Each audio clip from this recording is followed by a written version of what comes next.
Hey guys, it's Salt here from Baffle and I'm here at Sid Motorcycles with my very own CB750 from 1971.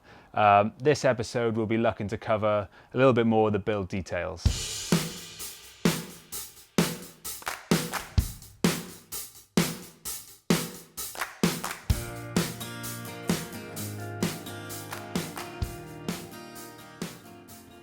So if I've positioned this shot right, you should be able to see the K&N filters in the corner and how clean it's looking.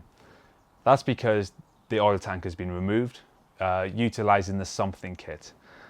That is, in essence, a large sump that's been installed underneath the engine to allow us to remove the oil tank and create this really clean look. Not as simple as that, because Sid is an absolute genius and has worked his magic. He's fabricated a tray. We have an Antigravity Battery, lithium battery there, along with the Mo Unit Blue. So incredible bit of wizardry from Sid. I'll do some panning shots to show that, but yeah, a really cool starting point of this build.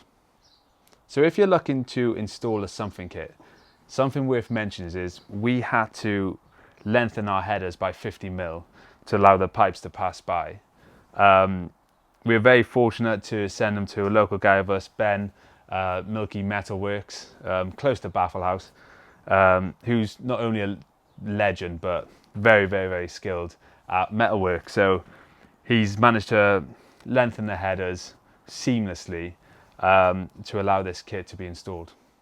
It won't come as a surprise that this build will be getting the full Motogadget treatment, starting off with the Mo Unit Blue, heading to the front end with the speedo, the grips, bar and indicators, the switch gear. Motogadget is absolutely quality parts that's implemented on all our builds. So yeah, absolutely no different with this one. As I look to the rear of the bike, which is looking a little bit bare at the moment, we'll be looking to tidy that up, the royal we that is, where Sid will be working his magic. We'll be shortening the fender and installing the Motone Gort, which is this beautifully finished retro looking taillight. So that should finish off and give some styling to that rear end. Okay, so I think I've covered it all for now. I'm very much aware that I'm stopping Sid from actually working on the bike. So I'll keep this short and sweet. Thank you very much for watching. We'll be keeping updates on the build going on our Instagram, etc. But until then, catch you soon. Thanks for watching.